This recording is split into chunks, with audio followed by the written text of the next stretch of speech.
kind of magnetism that has nothing to do with youth, nothing to do with following trends, and absolutely nothing to do with trying to fit into someone else's definition of attractive. It's the kind of presence that walks into a room and changes the energy without saying a word.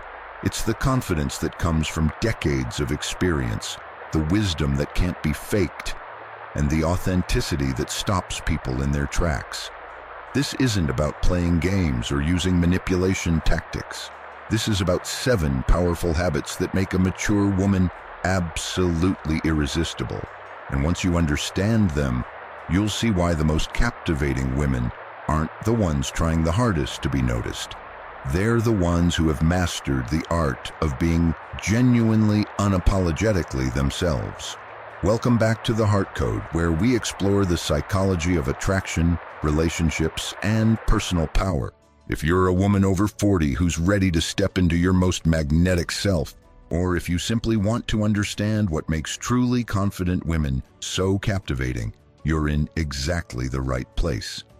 Before we dive deep into these 7 transformative habits, I want to ask you for a small favor. If you find value in this video, please take a moment to hit that like button. It helps more women discover this content and build their confidence. Drop a comment below sharing which of these 7 habits resonates most with you. Or tell me about a mature woman in your life who embodies these qualities. Share this video with another woman who needs to hear this message today.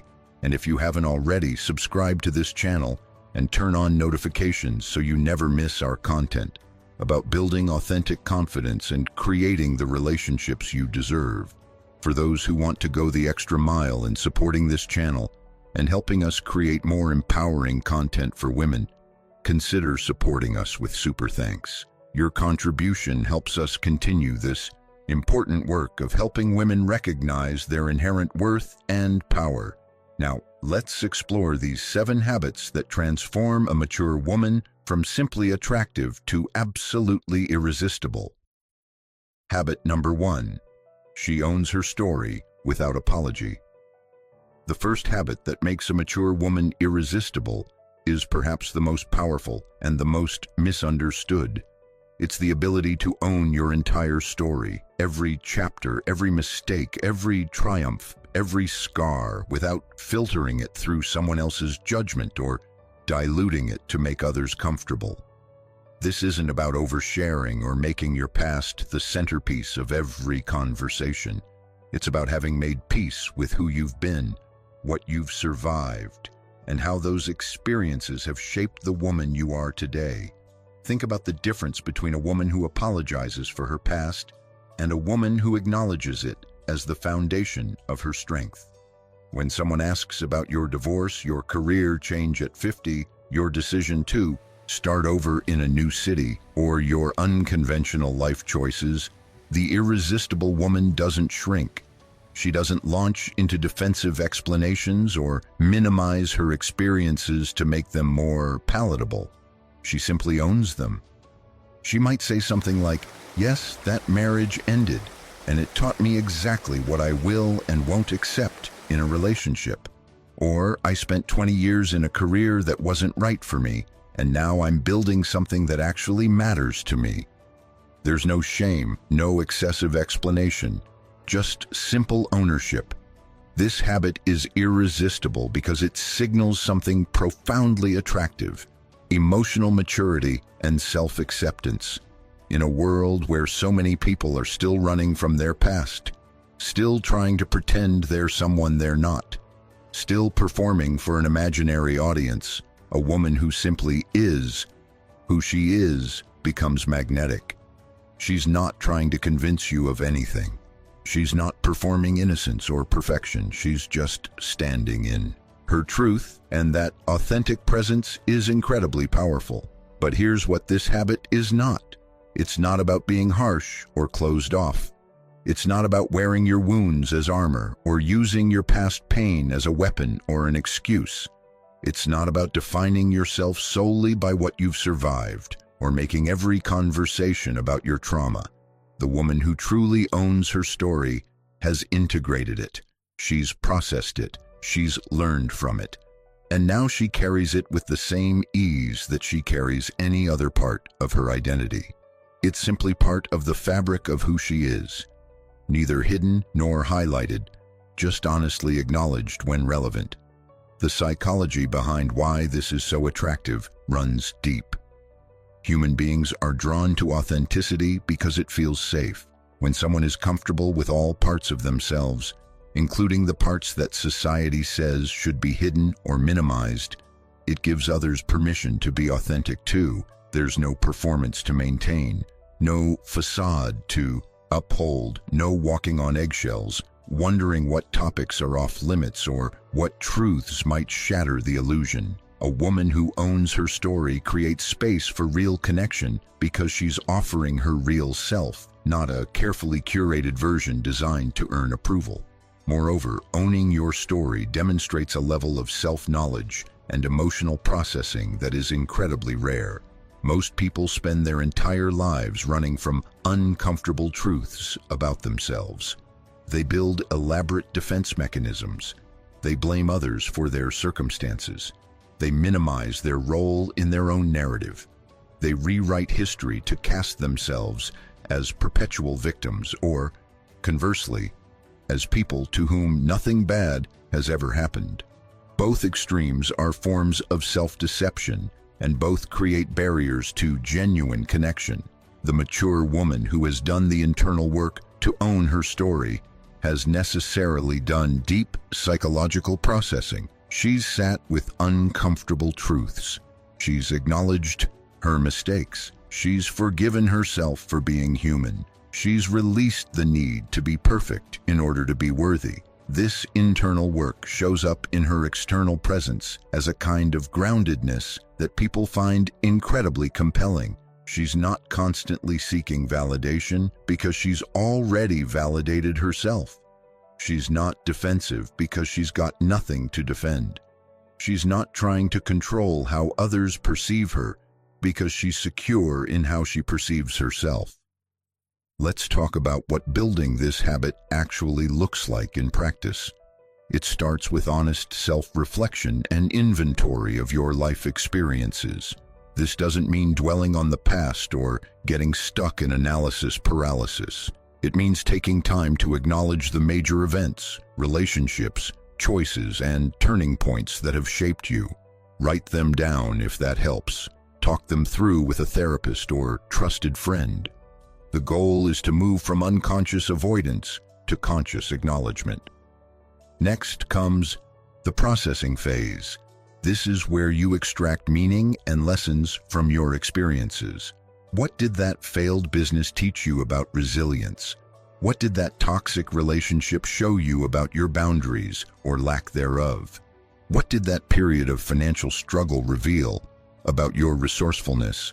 What did that health crisis teach you about what really matters? The irresistible woman doesn't just have experiences, she metabolizes them into wisdom. She actively looks for the growth, the insight, the strength that emerged from difficulty. Then comes perhaps the most challenging part, releasing shame and judgment. This requires examining the internalized voices that tell you your experiences make you damaged, less than, unworthy, or too much. Where did those voices come from? Whose standards are you holding yourself to? What would it mean to decide that your experiences, all of them, are simply part of your unique human journey rather than evidence of your inadequacy? This is deep work, and it often requires professional support, but it's absolutely essential to developing the ability to own your story without apology.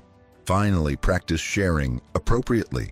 Owning your story doesn't mean leading every conversation with your trauma or making your past the center of every interaction.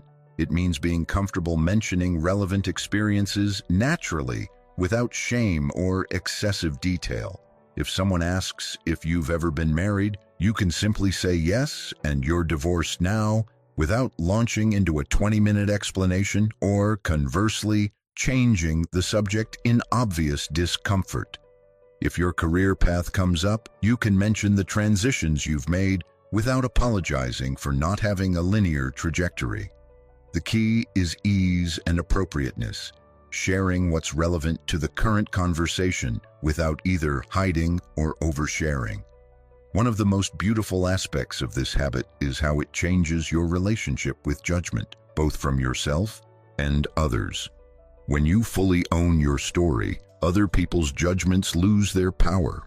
If someone thinks less of you because you've been divorced or changed careers or made unconventional choices, that becomes their limitation, not your problem. You're no longer contorting yourself to fit into narrow definitions of acceptability. You're no longer hiding parts of yourself to avoid disapproval. This freedom is palpable and it's deeply attractive. Consider how this plays out in dating and relationships. A woman who owns her story enters new relationships without hidden landmines. There are no shameful secrets waiting to be discovered, no carefully constructed false narratives that will eventually crumble. She can be honest about her past relationships, her children, her career, her finances, her health, whatever is relevant, without drama or defensiveness. This level of transparency and self-acceptance is incredibly attractive to emotionally healthy partners while simultaneously repelling people looking for someone to manipulate or control. The irresistible woman understands that her story, with all its imperfections and plot twists, is precisely what makes her interesting. She doesn't try to present herself as someone who has never struggled, never failed, never made mistakes. She knows that perfection is not only impossible, but also boring. The texture of a life fully lived, with its ups and downs, its lessons learned and wisdom earned, is far more compelling than a sanitized Instagram perfect version that bears no resemblance to actual human experience. This habit also profoundly affects how you carry yourself in the world. There's a particular kind of posture, both physical and psychological, that comes from not having to hide. Your shoulders are literally and figuratively lighter. You make eye contact more easily. You take up space without apology. You speak with clarity and conviction. You're comfortable with silence because you're not frantically filling it with explanations or justifications. All of these subtle cues communicate confidence and self-assurance, and they make you magnetic. Let me be clear about something important. Owning your story is not the same as being defined by it. Some women make the mistake of becoming so identified with their trauma, their divorce, their illness, or their struggles that they can't move beyond those identities. That's not ownership, that's imprisonment. True ownership means acknowledging your experiences as part of your journey while continuing to write new chapters. It means learning from the past without living in it. It means honoring what you've survived without making it your entire personality. The woman who has mastered this first habit becomes someone others want to be around. She's not exhausting. She's not constantly processing her trauma in public. She's not fishing for sympathy or validation. She's not bitter or hardened by her experiences. Instead, she's integrated them into a rich, complex, authentic self. She can laugh about her mistakes. She can share wisdom from her failures. She can acknowledge pain without drowning in it. She's proof that you can survive hard things and come out not just intact but enhanced. And that living example is profoundly inspiring to others. Building this habit requires courage, especially if you've spent years hiding parts of yourself or crafting a more acceptable narrative. It requires challenging internalized shame and social conditioning about what makes a woman valuable or worthy. It requires developing a strong enough sense of self that external judgment can't shake your foundation. But the payoff is immense. The freedom, the authenticity, the magnetism that comes from fully owning your story is worth every uncomfortable moment of the journey to get there. As you work on developing this habit, pay attention to the areas where you still feel shame or discomfort. Those are your growth edges. What parts of your story do you still minimize or hide? What experiences do you still feel you need to justify or explain? What truths about yourself do you avoid acknowledging? These questions can guide your self-development work and help you move toward fuller self-acceptance and authentic self-expression. Remember, the goal isn't to become invulnerable or to stop caring what anyone thinks. The goal is to develop such a solid relationship with your own truth that external judgments become less relevant. You'll still care about the opinions of people you respect and love, but you won't be controlled by the need for universal approval. You won't sacrifice your authenticity to make others comfortable. You won't shrink yourself to fit into someone else's narrow vision of who you should be. The irresistible mature woman who owns her story without apology has learned one of life's most valuable lessons. Your worth is inherent, not earned, and your experiences, all of them, contribute to the unique person you are rather than detract from your value. This deep knowing radiates from her in every interaction, and it's absolutely magnetic. Habit number 2. She practices radical self-prioritization. The second habit that makes a mature woman irresistible is one that many women struggle with their entire lives, but that becomes non-negotiable as you step into your power. It's the practice of radical self-prioritization. Not selfishness, not narcissism, not disregard for others, but a fundamental commitment to treating your own needs, desires, health, and well-being as legitimate and important. This is the habit that separates women who are perpetually exhausted and resentful from women who seem to have an endless well of energy and generosity. Let's start by addressing the massive cultural programming that makes this habit so challenging for women to develop. From childhood, most women are conditioned to be caretakers, pleasers, and selfless givers. We're taught that our value lies in how much we sacrifice for others. We're praised for putting everyone else first. We're socialized to feel guilty for having needs, selfish for setting boundaries, and difficult for saying no. This conditioning runs deep, and it creates generations of women who are physically present but emotionally depleted, who give and give and give until there's nothing left, who build entire identities around being needed while neglecting their own fundamental requirements for health and happiness. The irresistible mature woman has recognized this programming for what it is, a system that exploits women's emotional labor while offering very little in return. She's done the hard work of unlearning the belief that her needs matter less than everyone else's. She's challenged the notion that self-care is selfish. She's rejected the glorification of martyrdom that tells women they're only valuable when they're sacrificing themselves. And in doing so, she's discovered something revolutionary. When you take care of yourself first, you actually have more to give others. And what you give comes from a place of genuine abundance rather than resentful obligation. So what does radical self-prioritization actually look like? It starts with the basics that many women neglect: proper sleep, nutritious food, regular movement, medical care, and time for rest and recovery. The woman who practices this habit doesn't skip meals because everyone else needs to be fed first. She doesn't sacrifice sleep to finish one more task. She doesn't postpone her doctor's appointments indefinitely. She doesn't push through pain or exhaustion until her body forces her to stop. She treats her physical needs as non-negotiable because she understands that she can't pour from an empty cup. But it goes much deeper than physical self-care. Radical self-prioritization means protecting your emotional and mental well-being with the same vigilance. It means ending conversations that feel toxic. It means distancing yourself from people who drain you. It means saying no to commitments that don't align with your values or energy. It means choosing not to attend events that feel obligatory rather than enjoyable. It means giving yourself permission to change your mind, to disappoint others, to be unavailable, to have limits. This habit is irresistible because it demonstrates self-respect. And self-respect is fundamentally attractive.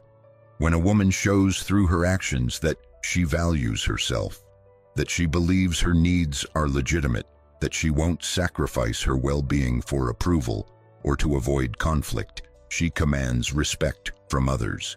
People recognize, consciously or unconsciously, that she has standards for how she treats herself and how she allows others to treat her, and this creates a powerful energetic boundary.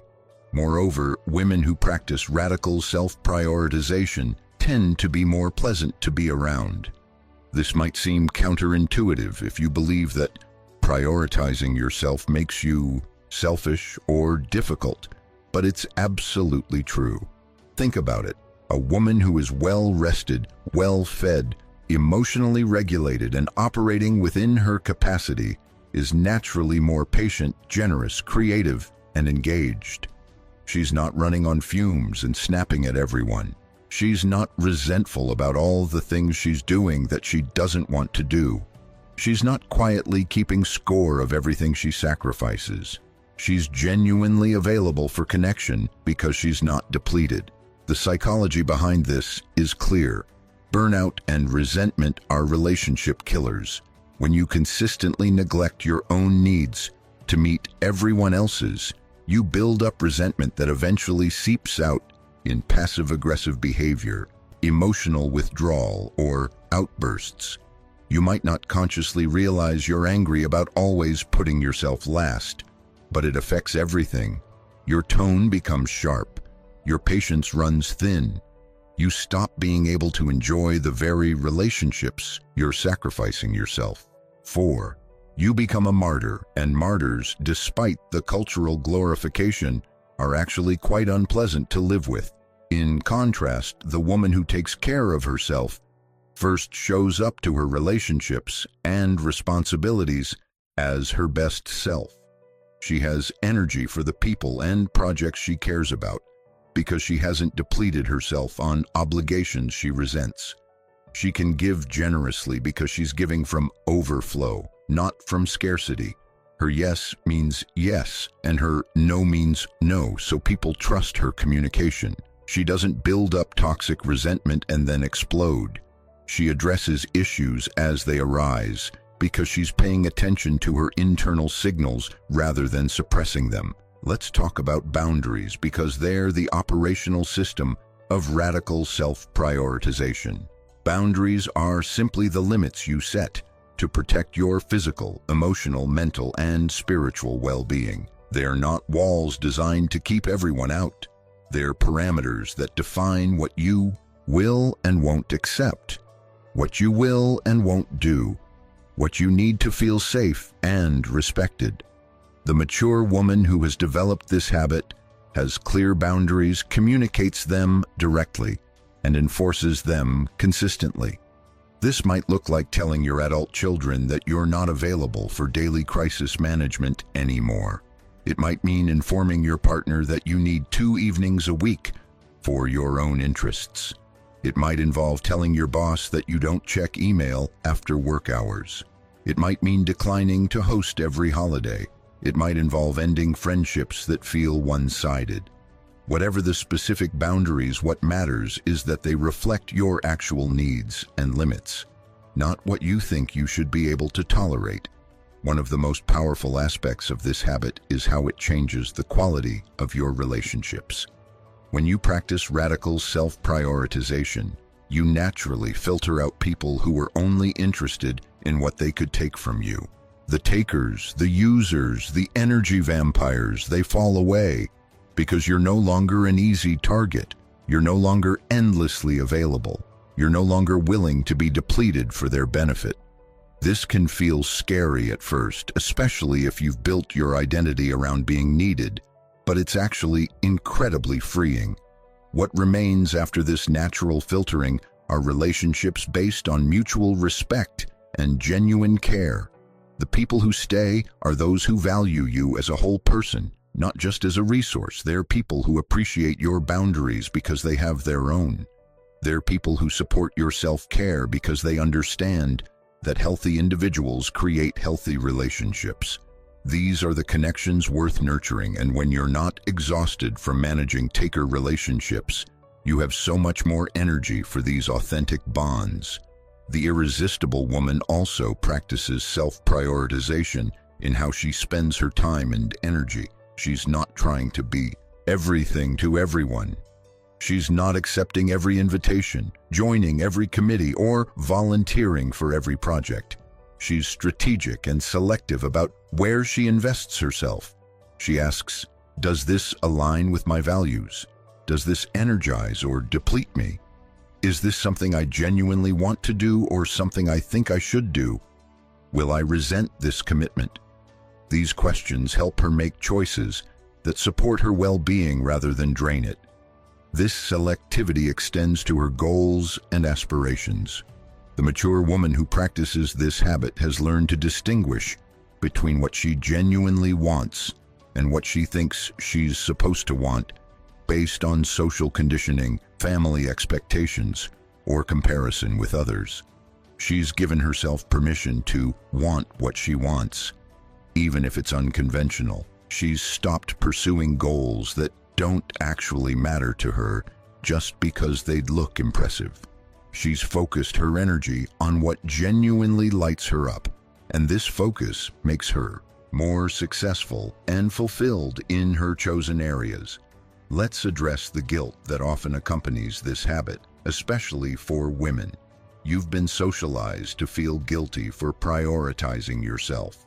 You might hear voices, internal or external, telling you you're being selfish, neglecting your responsibilities, or not being a good mother, daughter, partner, or friend.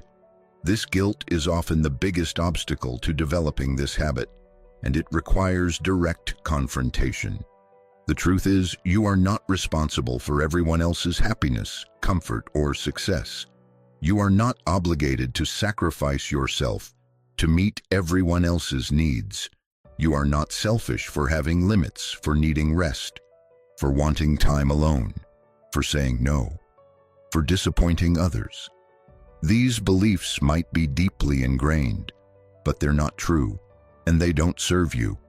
The irresistible woman has done the work to separate legitimate responsibility from manufactured guilt, and she refuses to let guilt manipulate her into self-neglect. She's also learned to distinguish between self-prioritization and selfishness. Selfishness is demanding that everyone else sacrifice for you while you do nothing for them. Selfishness is taking without giving, using people as resources, and having no regard for how your actions affect others. Self-prioritization is simply treating yourself with the same consideration you extend to others. It's maintaining your health and well-being so you can be present and effective in your life. It's setting reasonable limits so you don't burn out. These are not the same thing, and conflating them is a manipulation tactic designed to keep you in a pattern of self-sacrifice. Building this habit requires developing a strong internal compass. You need to become attuned to your body's signals about what you need. You need to recognize when you're operating from genuine desire versus obligation. You need to notice when resentment is building. You need to identify your limits before you reach them. This requires regular check-ins with yourself, asking, how am I feeling physically? What's my energy level? What do I need right now? What am I avoiding? What am I resentful about? These questions help you stay connected to your internal experience rather than just reactively responding to external demands. The practice also requires developing the skill of saying no clearly and without excessive explanation. This is challenging for many women who've been socialized to be agreeable and accommodating, but it's essential. The irresistible woman doesn't say, "I'm so sorry, I really wish I could, but I just don't think I'll be able to because I have this thing, and also my schedule is really crazy right now, but maybe another time I feel so bad about this." She says, "No, that doesn't work for me," or "No, I'm not available for that." Simple, clear, no apology, no justification. Her no is complete. She's also comfortable with the discomfort of others' disappointment. This might be the hardest part. When you start prioritizing yourself, especially if people are used to you always saying yes, they will be disappointed. They might express that disappointment. They might try to guilt you. They might withdraw or get angry. Your job is not to manage their feelings or to sacrifice yourself to prevent their discomfort. Your job is to maintain your boundaries with compassion but firmness. I understand you're disappointed, and I'm still not available. This is the practice of allowing others to have their feelings without making those feelings your responsibility to fix. Radical self-prioritization also means investing in yourself financially, educationally, and developmentally. The woman who practices this habit doesn't wait until everyone else's needs are met before spending money on herself. She budgets for her own education, hobbies, healthcare, and pleasure. She doesn't feel guilty about buying herself things that enhance her life. She doesn't minimize her own desires as frivolous while everyone else's wants are legitimate. She understands that investing in her own growth, skills, health, and happiness is not only acceptable, but wise. This habit transforms how you show up in every area of life. At work, you're more productive because you're operating within your capacity rather than constantly overwhelmed. In relationships, you're more authentic because you're not suppressing your needs and building resentment. In parenting, you're modeling healthy self-care and boundaries for your children. In friendship, you're available for genuine connection because you're not depleted. The ripple effects are profound.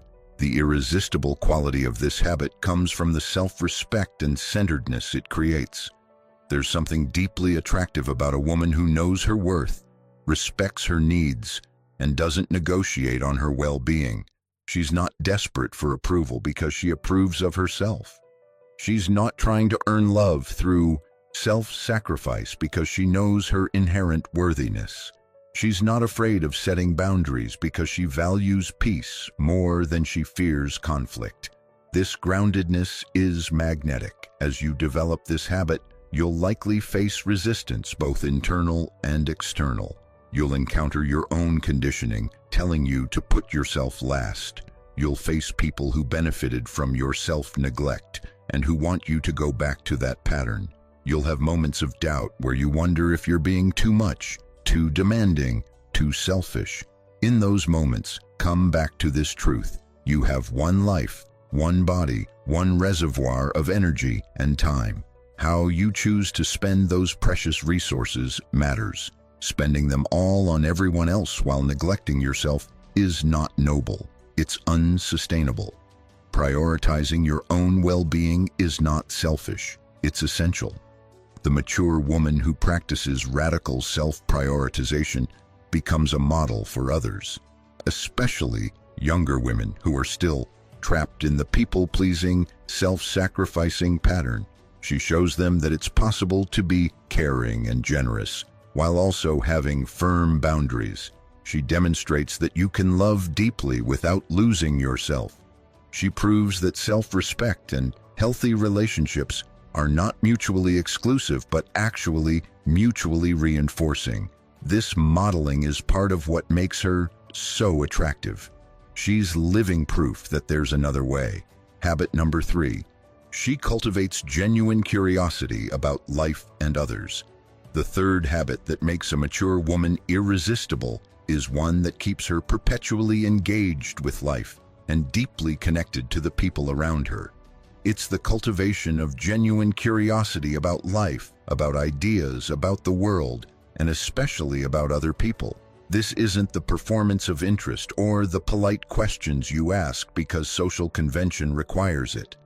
This is authentic curiosity, the kind that makes you lean in during conversations, that keeps you reading and learning, that makes you notice details others miss, that turns everyday interactions into opportunities for discovery. Many people become less curious as they age. They settle into fixed patterns of thinking. They stop questioning their assumptions. They lose their sense of wonder about the world. They approach conversations as opportunities to broadcast their own views rather than to learn something new. They become rigid in their opinions, closed to new experiences and intellectually stagnant. This closeness shows up as a kind of energetic heaviness, a sense that they've already decided everything important and have nothing left to discover. The irresistible mature woman has gone in the opposite direction. She's maintained, or perhaps rediscovered, a childlike capacity for wonder and inquiry. She's interested in understanding how things work, why people think the way they do, what motivates human behavior, how systems function, what creates beauty, where ideas come from. She reads widely, she asks questions, she listens more than she speaks. She approaches each day as an opportunity to learn something new, encounter something beautiful, or understand something more deeply. This habit is irresistible for multiple reasons. First, curious people are simply more interesting to be around. When someone is genuinely interested in the world, they have stories to share, insights to offer, and questions to ask. Conversations with them are engaging rather than draining. They bring fresh perspectives and make unexpected connections. They notice things that others overlook. They elevate mundane interactions through their attentiveness and engagement. Being around a genuinely curious person makes you see the world differently, and that's a gift people unconsciously recognize and value. Second, and perhaps more importantly, genuine curiosity about others is one of the most powerful relationship-building tools that exists. When you ask real questions and actually listen to the answers, when you remember details people have shared and follow up on them, when you care about understanding someone's perspective even if it differs from yours, you make people feel seen, heard, and valued. This is increasingly rare in a world where most people are waiting for their turn to talk rather than actually listening. The woman who offers this quality of attention stands out dramatically. Think about the difference in these interactions. Someone asks you, "How are you?" You sense they're asking out of politeness, and they're already formulating what they're going to say next. You give the standard "fine, thanks," and move on. Nothing is exchanged. Compare that to someone who asks, "How have you been?" and then actually waits for your answer, maintains eye contact, asks follow-up questions, and engages with what you're sharing. You can feel the difference immediately. The first person is performing social nicety. The second person is genuinely interested in you. The mature woman who has developed this habit is the second person. She asks meaningful questions and she listens to understand, not to respond. She remembers that you mentioned your daughter's college applications and asks about them months later. She notices when your energy seems different and gently inquires if everything's okay. She doesn't fill every silence with talking. She creates space for others to share. She doesn't interrupt or redirect conversations back to herself. She makes people feel like they matter, because in the moment of that interaction, they genuinely do matter to her. The psychological mechanism here is powerful. Human beings have a fundamental need to be seen and understood. We want to know that our thoughts, feelings, and experiences matter to someone. When you offer genuine curiosity and attention to another person, you're meeting that deep psychological need. You're validating their existence and importance. This creates profound bonds and makes you someone people want to be around because being around you makes them feel good about themselves. But here's what's crucial to understand. This cannot be faked. People can sense the difference between performed interest and genuine curiosity. If you're asking questions as a manipulation tactic or because you read somewhere that asking questions makes you likable, people will feel that inauthenticity. The irresistible woman's curiosity comes from a genuine place. She asks because she actually wants to know. She listens because she's actually interested. She remembers because the person and their story actually matter to her. So how does one cultivate genuine curiosity if it doesn't come naturally? It starts with challenging cynicism and know-it-all attitudes. Many people stop being curious because they think they already know everything important. They've decided what's true, what matters, how the world works, and they're not open to information that challenges those conclusions. This closed-mindedness is the enemy of curiosity. To cultivate curiosity, you have to be willing to admit what you don't know, to be wrong, to have your views challenged and changed. The practice involves consciously approaching situations with beginner's mind, a Zen concept that means seeing things as if for the first time, without the overlay of all your assumptions and preconceptions. Even in familiar situations with familiar people, can you look with fresh eyes?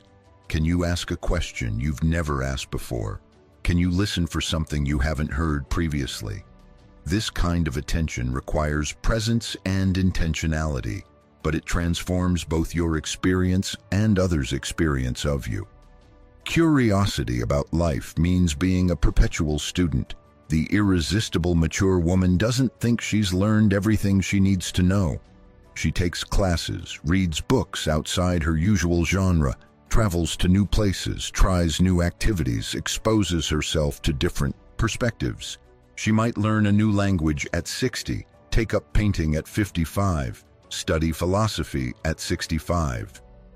Age doesn't stop her intellectual growth. If anything, retirement or an empty nest creates more space for exploration and learning. This orientation toward learning keeps her mind sharp and her perspective fresh. She has things to talk about because she's engaging with new ideas.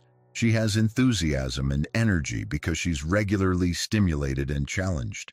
She doesn't become the person whose conversations always circle back to the same stories from decades ago because she's actively creating new experiences and acquiring new knowledge. This vitality is inherently attractive. The curious woman also tends to be less judgmental, which makes her someone people feel safe opening up to. When you're genuinely curious about why people think and act the way they do, you're less likely to immediately condemn or dismiss them.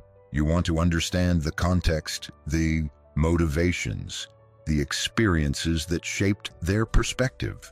This doesn't mean you have no boundaries or that you accept harmful behavior, but it does mean you approach difference with interest rather than immediate judgment. This creates relationships where people feel they can be honest. They don't have to perform or pretend with you because you're not going to shame them for being human. You're curious about their real experiences, thoughts, and feelings, not the sanitized version they present to the world. This invitation to authenticity is incredibly valuable, and people who feel truly seen by you will naturally be drawn to your presence. Let's talk about curiosity in conversation specifically, because this is where the habit most visibly manifests. The woman who has developed this skill asks open-ended questions rather than yes-no questions. Instead of, "Did you have a good weekend?" she asks, "What did you do this weekend?" Instead of, "Do you like your job?" she asks, "What's the most interesting part of your work right now?" These questions invite real sharing rather than one-word answers. She also asks follow-up questions based on what people share. If you mention that you're renovating your house, she doesn't just say, "Oh, that's nice," and change the subject. She asks, "What are you changing? Are you doing the work yourself? What made you decide to renovate rather than move?" She pursues threads of conversation, showing that she's actually interested in understanding your experience. This makes conversations feel dynamic and engaging, rather than like she's just going through a checklist of polite inquiries. Moreover, she's comfortable with depth. She doesn't keep all conversations at the surface level of weather and weekend plans. When appropriate, she asks deeper questions. What's been on your mind lately? What are you excited about right now? What's challenging you? She's not invasive or pushy, but she creates openings for meaningful exchange if the other person wants to go there. Many people are starving for substantial conversations, and offering that possibility makes you memorable. The irresistible woman also brings curiosity to conflict and disagreement. When someone expresses a view different from hers, her first response isn't defensive argument, it's genuine inquiry. That's interesting. What makes you see it that way? I've thought about this differently. Can you help me understand your perspective? She's secure enough in her own views that she doesn't feel threatened by different ones, and she's curious enough to want to understand how intelligent people can come to different conclusions. This makes her someone you can have real conversations with, even about difficult topics, without it devolving into argument or avoidance. This habit also shows up in how she approaches her own life and experiences. She's reflective and self-aware because she's curious about her own patterns, motivations, and reactions. When she notices herself responding strongly to something, she gets curious about why. What's being triggered? What does this reveal about her values or past experiences? This self-curiosity leads to personal growth and emotional intelligence, both of which enhance her attractiveness. Curiosity about the world keeps her engaged with current events, cultural shifts, technological changes, and social dynamics. She doesn't disengage from the world or dismiss everything new as worse than how things used to be. She wants to understand what's happening and why. This keeps her relevant and relatable across age gaps. She can connect with younger people because she's interested in their world rather than dismissive of it. She can appreciate different cultural expressions because she's curious about them rather than judgmental. One beautiful aspect of this habit is how it combats the isolation that many people experience as they age. When you're genuinely curious about others, you naturally build and maintain connections. You have reasons to reach out to people, questions to ask, shared interests to explore. You don't become the person who is slowly withdrawn from the world because you've decided there's nothing new to discover. You remain engaged, connected, and part of the living flow of human interaction. The practice of curiosity also keeps you humble, and humility is attractive. When you're genuinely curious, you're constantly encountering things you don't know, perspectives you haven't considered, and experiences beyond your own. This natural confrontation with the limits of your knowledge prevents arrogance and keeps you open and teachable. The irresistible woman knows a lot, has accumulated decades of wisdom and experience, but she holds that knowledge lightly.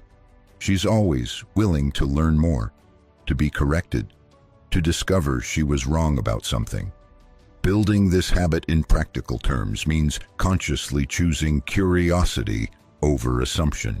When you notice yourself making judgments or jumping to conclusions, pause and ask yourself what you might be missing. What could you ask to understand better? What assumption are you making that might not be true? This simple practice, repeated consistently, rewires your default responses from judgment to inquiry. It means reading widely and exposing yourself to different perspectives intentionally. Don't just read books and articles that confirm what you already believe. Seek out well-argued perspectives different from yours. Read fiction to understand human nature. Read history to understand context. Read science to understand the world. Read philosophy to understand ideas. This broad reading creates a rich internal landscape of knowledge and questions that naturally overflow into engaging conversation and deeper thinking. It means saying yes to new experiences when you can. Try the cuisine you've never had. Visit the place you've never been.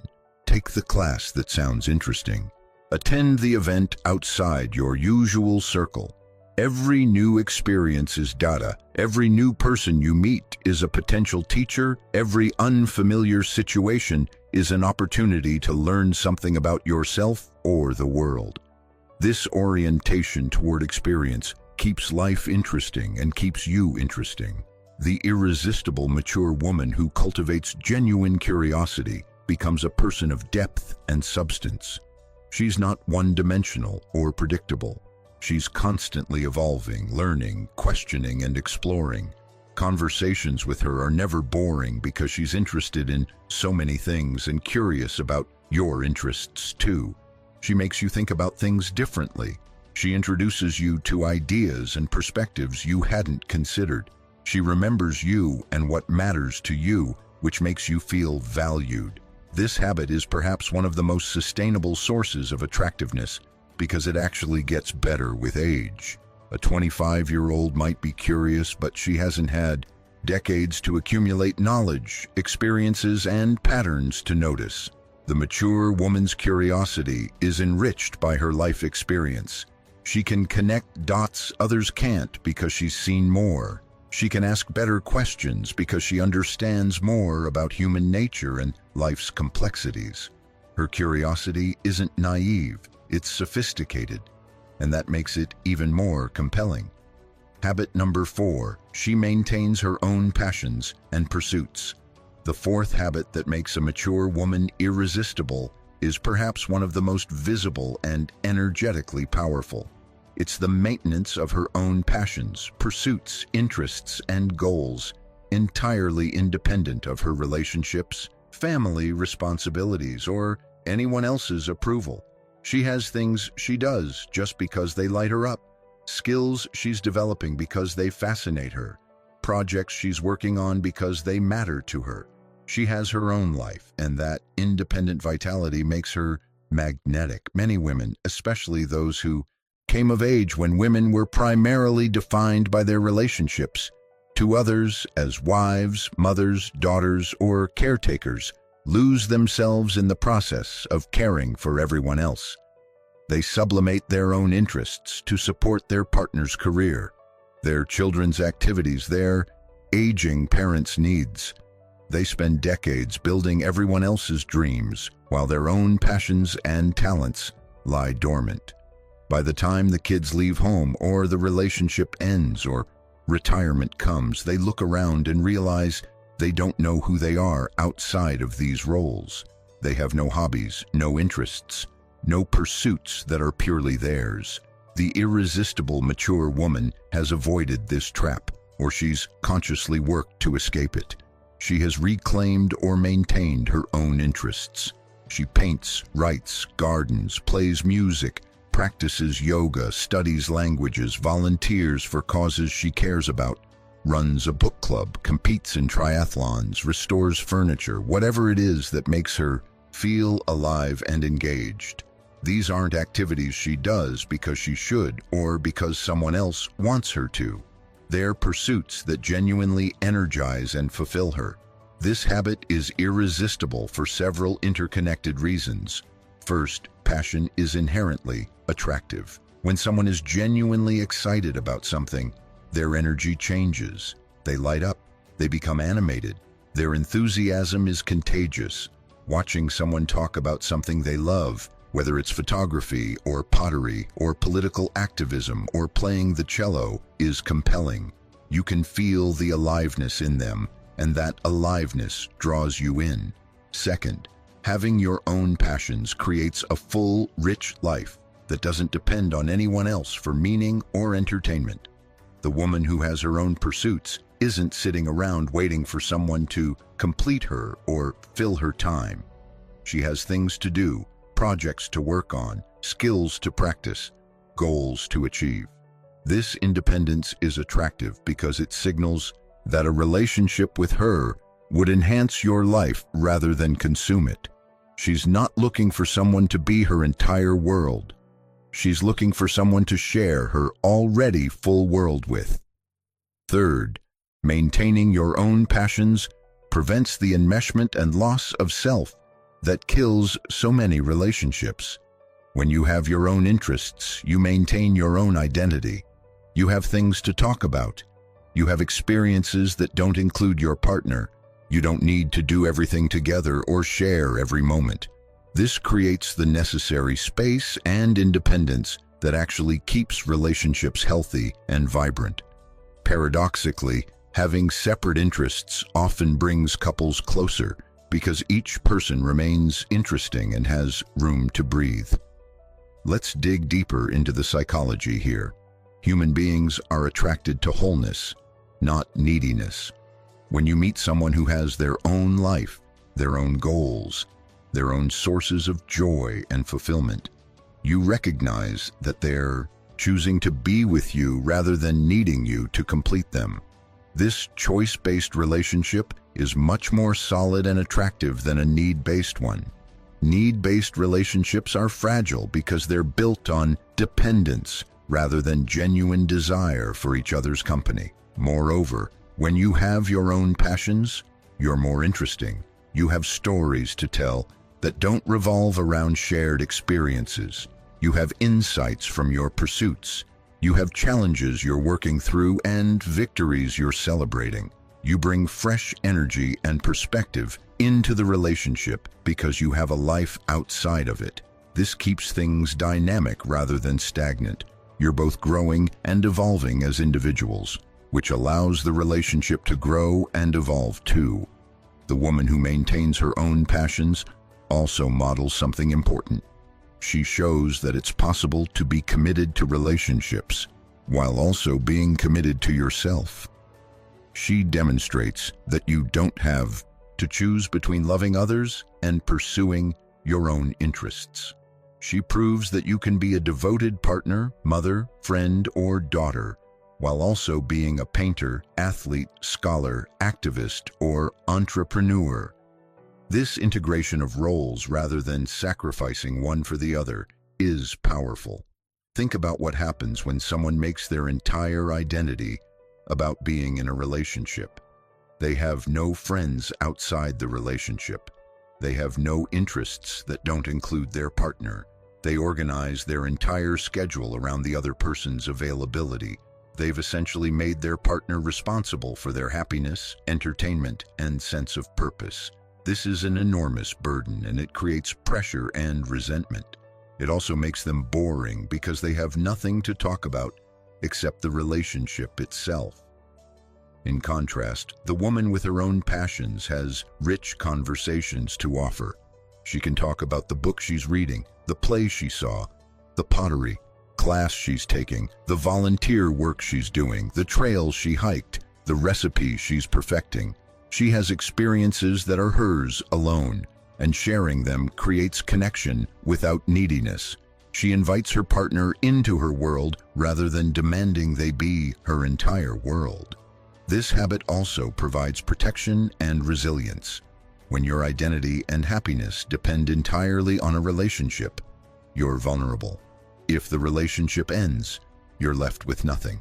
But when you have your own passions and pursuits, you have something solid to stand on, regardless of your relationship status. You know who you are outside of being someone's partner. You have purpose and direction that aren't contingent on someone else. This resilience is not only healthy, it's attractive because it signals emotional maturity and independence. Let's talk about what this looks like in practice.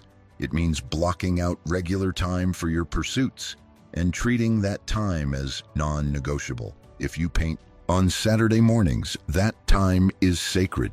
You don't give it up every time someone asks for something. You don't feel guilty about protecting it. You don't constantly sacrifice it for other obligations. You prioritize it the way you prioritize important commitments because it is important. It's what keeps you connected to yourself. It means investing in your passions financially and developmentally. You take the class, buy the equipment, join the group, hire the teacher. You don't always wait until everything else is taken care of before spending money on your interests. You budget for them. You recognize that developing your talents and pursuing your interests is a legitimate use of resources, not a frivolous luxury to be indulged only when everything else is perfect. It means pursuing goals in your areas of interest.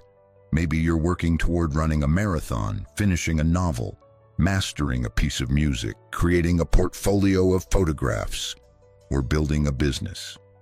Having Goals related to your passions gives you something to work toward, measure progress against, and eventually accomplish. This creates a sense of agency and achievement that's entirely your own, independent of your roles in relationships. The irresistible woman also shares her passions without apologizing for them or minimizing them. If someone asks what she did this weekend and she spent 6 hours in her studio, she doesn't say, "Oh, nothing much, just messed around with some painting." She says, "I worked on a painting series I'm developing. It's really coming together." She owns her interests and communicates that they matter. This confidence in her pursuits invites others to take them seriously too. But she also doesn't make her passions the only thing she talks about. There's a balance between sharing what matters to you and being so consumed by a single interest that you can't talk about anything else. The mature woman with diverse interests can move fluidly between topics. She can be passionate about her photography while also being interested in current events, your work challenges, the book you're reading, or plans for next weekend. Her passions are an important part of her life, not the only part.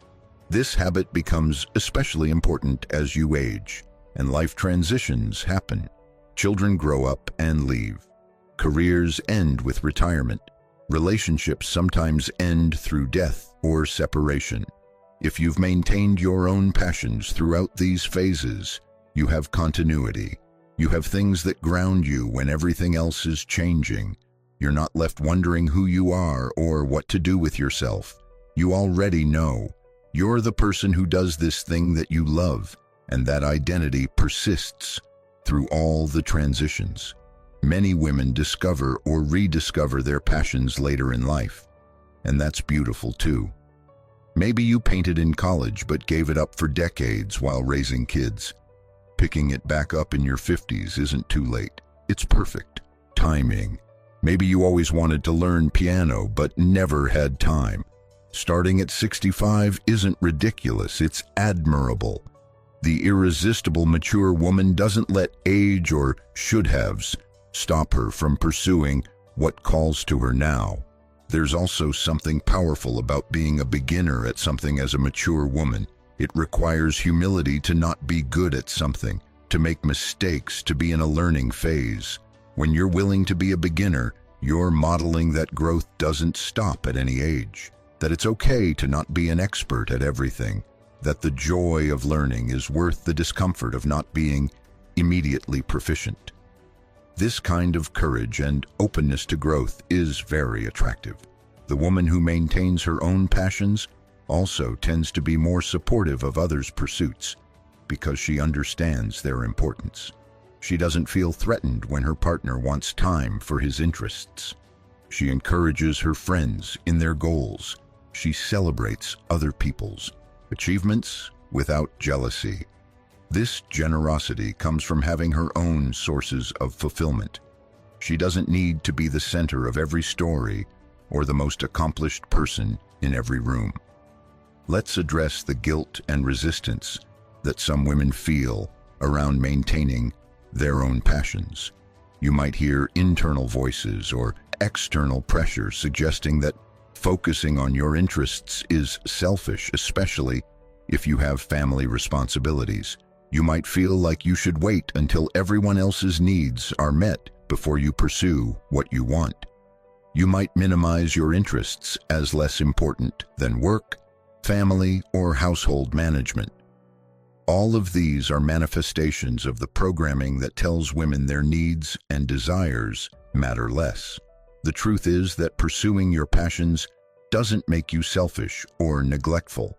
It makes you whole, it makes you interesting, it makes you happy, and when you're happy and fulfilled, you're better at everything else. You're a better partner because you're not resentful. You're a better parent because you're modeling self-care and pursuing goals. You're a better friend because you have energy to give. Your passions don't detract from your relationships. They enhance them by making you more vital and engaged. Building this habit requires identifying what actually lights you up. which can be challenging if you've spent years suppressing your own desires. What did you love before life got so busy? What do you find yourself curious about? What activities make time disappear because you're so engaged? What do you do that feels like play rather than work? These questions can help you identify your genuine interests versus what you think you should be interested in. It also requires giving yourself permission to pursue these interests imperfectly. You don't have to be amazing at something for it to be worth doing. You don't have to monetize every hobby or turn every interest into a side hustle. You can do things purely for the joy of doing them, for the learning, for the creative expression, for the physical engagement, for the mental stimulation. The goal is your own fulfillment, not external validation or achievement. The irresistible mature woman with her own passions radiates a particular kind of contentment and vitality that draws people in. She's not desperate or clingy because she has her own life. She's not boring because she has multiple interests and pursuits. She's not resentful because she's not sacrificing herself. She's engaged with life, always learning and growing, always working on something that matters to her. This energy is contagious and compelling. She also offers an invitation to others to develop their own passions. Through her example, she shows that it's possible, valuable, and worth the time and effort. She creates permission for others to pursue what lights them up. She celebrates other people's interests and encourages them in their pursuits. This supportive energy, coming from someone who walks the talk, is incredibly powerful and attractive. Ultimately, this habit is about maintaining your own identity and vitality throughout all of life's phases and demands. It's about knowing yourself deeply enough to know what nourishes you and committing to making space for that nourishment. It's about being a whole person with a rich inner life and external pursuits that reflect your values and interests. This wholeness is the foundation of true attractiveness, because you become someone worth knowing, someone with depth and dimension, someone who enhances others' lives through your own aliveness. Habit number 5, she speaks her truth with grace. The fifth habit that makes a mature woman irresistible is the ability to speak her truth with grace. This is the skill of authentic communication, the capacity to say what needs to be said, to express disagreement, to set boundaries, to share feelings, and to confront difficult issues, all while maintaining composure, kindness, and respect. It's the balance between brutal honesty and people-pleasing silence, the middle path of clear, direct, compassionate communication. Many women struggle with this balance. They swing between two extremes. Either they suppress their truth entirely, saying yes when they mean no, agreeing when they disagree, hiding their feelings and avoiding conflict at all costs, or they express their truth in ways that are harsh, aggressive, defensive, or dripping with resentment from years of suppression. Neither extreme serves them or creates healthy relationships. The irresistible mature woman has learned to speak her truth clearly and kindly, without apology, but also without aggression. Let's start with what speaking your truth actually means. It means knowing what you think, feel, want, need, and believe, and being willing to communicate that honestly.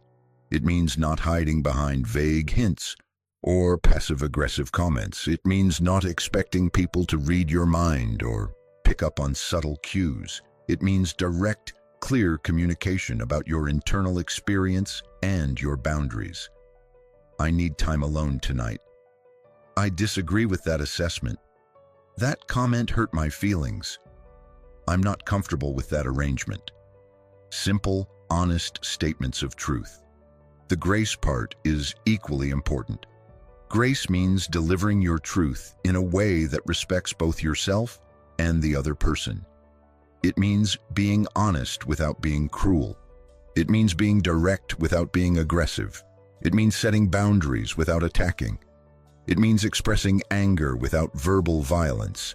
It means saying no without elaborate justification or apologizing for having limits. Grace is the difference between "you're an idiot and that's a stupid idea" and "I see that differently and here's why." Both are honest, but only one maintains respect and relationship. This habit is irresistible because it creates the conditions for real intimacy and trust. When you speak your truth, people know where they stand with you. There's no guessing, no game playing, no hidden agendas.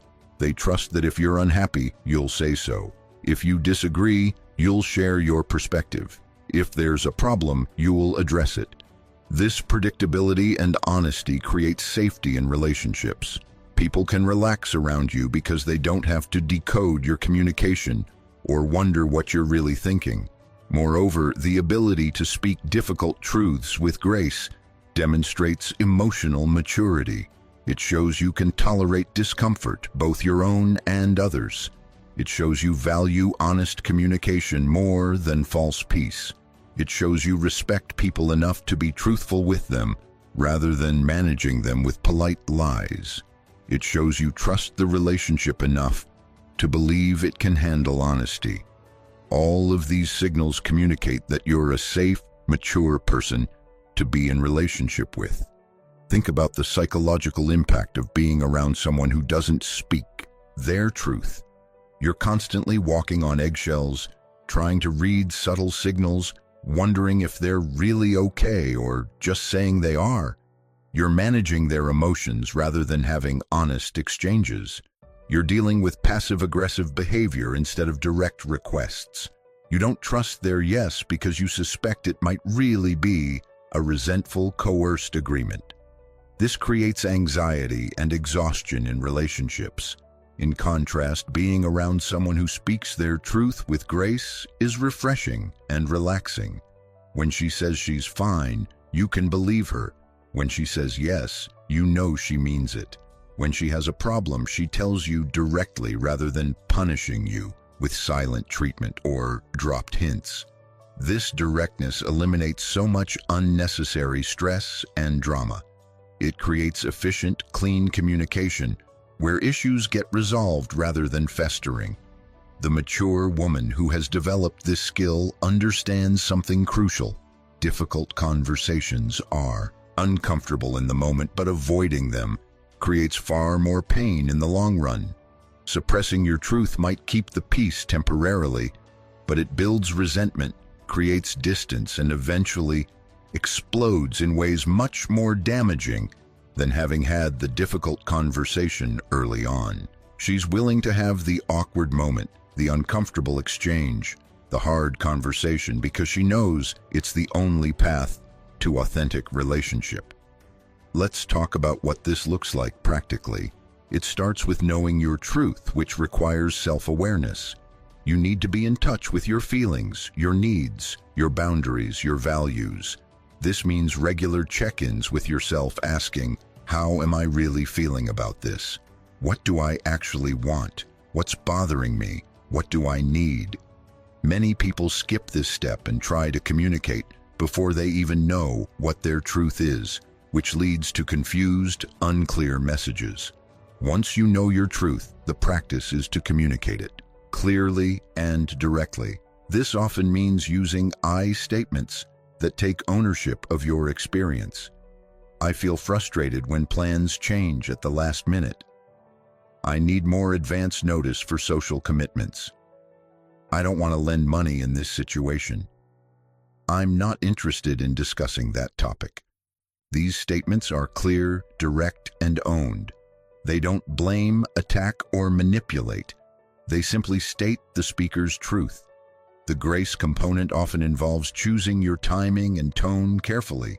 You can speak truth in a moment of rage, but it likely won't be received well. The irresistible woman has learned to recognize when she's too activated to communicate effectively. She might say, I need to talk about this, but I need to cool down first. Can we revisit this tomorrow? She gives herself time to regulate her emotions so she can communicate clearly rather than just venting reactively. She also considers the other person's capacity to receive what she needs to say. If someone is already stressed or dealing with a crisis, it might not be the right time for a heavy conversation unless it absolutely can't wait. This isn't suppressing truth, it's being strategic about delivery. She might say, "I know you're dealing with a lot right now. I have something I need to discuss with you. When would be a good time this week?" This respects both her need to communicate and the other person's current capacity. The tone she uses is firm but not harsh. She's not apologetic or wishy-washy, but she's also not attacking. Her body language is open, not aggressive. Her voice is calm but serious.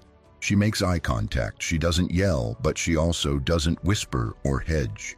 She speaks with conviction and kindness, which is a powerful combination that makes people actually listen rather than getting defensive. One of the most important aspects of this habit is the ability to receive responses to your truth without becoming defensive. When you speak your truth, others might disagree, might be upset, might push back. The mature woman can hold her ground without attacking. She can listen to their perspective without abandoning her own. She can say, "I understand that's how you see it, and my experience is different." She doesn't need everyone to agree with her truth for it to be valid and worthy of expression. She's also learned to distinguish between truth that needs to be spoken and thoughts that are better processed privately. Not every fleeting feeling, critical thought, or passing irritation needs to be verbalized. Part of grace is having a filter, choosing to address patterns rather than every individual instance, focusing on important issues rather than nitpicking. She's honest about things that matter without creating constant friction over minor annoyances. Let's address the fear that often prevents women from speaking their truth. You might worry that honesty will damage relationships, that people will reject you if you're too direct, that conflict will spiral out of control, that you'll hurt someone's feelings. These fears are understandable, but they're often overblown. Healthy relationships can handle honesty. In fact, they require it. People who truly care about you want to know your real thoughts and feelings, even when they're uncomfortable. What damages relationships isn't honesty, it's dishonesty. It's the resentment that builds from years of suppressed truth. It's the distance that grows when you can't be authentic. It's the loss of trust when people discover you've been hiding your real feelings. It's the explosions that happen when suppressed truth finally bursts out in uncontrolled ways. Honest, graceful communication actually strengthens relationships by creating genuine understanding and resolving issues before they become major problems. The irresistible woman has also learned that how people respond to her truth tells her important information about them. If someone reacts to her clear, kind boundary with anger or manipulation, that tells her something about their character and their capacity for healthy relationship. She doesn't take that response as evidence that she shouldn't have spoken her truth. She takes it as evidence about who she's dealing with. This discernment helps her make wise choices about who to invest in and who to distance from. Building this habit requires practice, and it often starts with lower stakes situations. If you're not used to speaking your truth, start with small things. Tell the waiter your order is wrong. Decline an invitation you don't want to accept. Express a different opinion in a casual conversation. These small exercises in honesty build the muscle for bigger conversations. They help you discover that the world doesn't end when you're direct, that people can handle your truth, and that you feel better when you're authentic. It also requires working on your emotional regulation so you can stay grounded during difficult conversations. This might mean breathing exercises, learning to notice when you're getting triggered, developing the ability to pause before responding, practicing speaking about sensitive topics when you're calm. The better you can manage your own emotional state, the more effectively you can communicate your truth with grace. The practice of speaking your truth with grace extends to all areas of life. At work, it means addressing issues with colleagues or supervisors directly rather than complaining to everyone except the person involved. It means advocating for yourself in negotiations, asking for what you need, and saying no to unreasonable demands. In friendships, it means addressing hurts rather than ghosting, expressing your needs in the friendship, and being honest when someone crosses a line. In family relationships, it means setting boundaries with difficult relatives, speaking up about unacceptable behavior, and being honest about your limits. This habit also involves being honest about positive feelings, not just difficult ones. The mature woman who speaks her truth doesn't just communicate problems. She also expresses appreciation, love, admiration, gratitude. She tells people when they've done something that means a lot to her. She compliments genuinely and specifically. She expresses her feelings openly rather than expecting people to just know. This full-spectrum honesty, both about difficulties and about positive experiences, creates rich, deep relationships. One beautiful aspect of this habit is how liberating it becomes. When you speak your truth consistently, you stop carrying the weight of things unsaid. You don't lie awake replaying conversations and wishing you'd said something different. You don't build up resentment from repeatedly swallowing your feelings. You don't create elaborate stories in your head about what people think or feel because you just ask them. This creates a clean, clear internal space that feels incredibly peaceful. The irresistible quality of this habit shows up as a kind of straightforwardness and reliability that people find refreshing. In a world full of indirect communication, hidden agendas, and people-pleasing, someone who simply says what they mean and means what they say stands out. You become someone people can trust and rely on. You become someone who creates clarity rather than confusion. You become someone safe to be authentic around because you're modeling that authenticity yourself. As you develop this habit, you'll notice that your relationships either deepen or end, and both outcomes are good. Relationships based on you suppressing yourself can't survive you speaking your truth, and that's a feature, not a bug. Those relationships weren't serving you anyway. The relationships that survive and thrive when you become more authentic are the ones worth investing in. They're the ones where you're truly seen and valued for who you actually are, not who you pretend to be. The mature woman who speaks her truth with grace becomes a person of integrity. Her external communication matches her internal experience. She's congruent, she's authentic, she's trustworthy. She can handle difficult conversations without falling apart or attacking. She creates space for real issues to be addressed and resolved. This skill set makes her invaluable in all her relationships and incredibly attractive to people who value honesty and depth. Habit number 6. She embraces aging with confidence. The sixth habit that makes a mature woman irresistible is perhaps the most countercultural in a society obsessed with youth.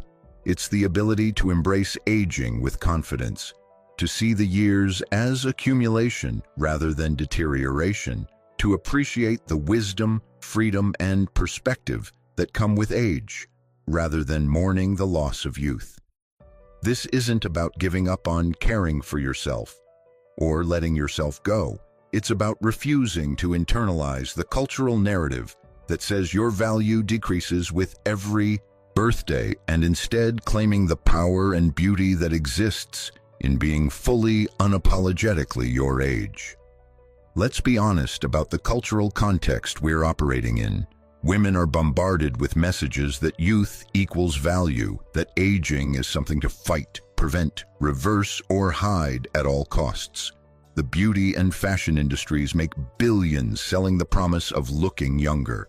Plastic surgery is marketed as empowerment. Gray hair is something to cover. Wrinkles are problems to solve. The entire cultural apparatus tells women that aging is failure, that every year past 30 is a loss. that your worth is tied to your proximity to youthful appearance. The irresistible mature woman has rejected this narrative. She's recognized it as a profitable lie designed to keep women insecure, spending money and chasing an impossible goal. She understands that fighting against the natural process of aging is exhausting, expensive, and ultimately futile. More importantly, she's discovered that there are gifts in aging that youth simply cannot offer, and she's chosen to focus on those rather than what she's supposedly losing.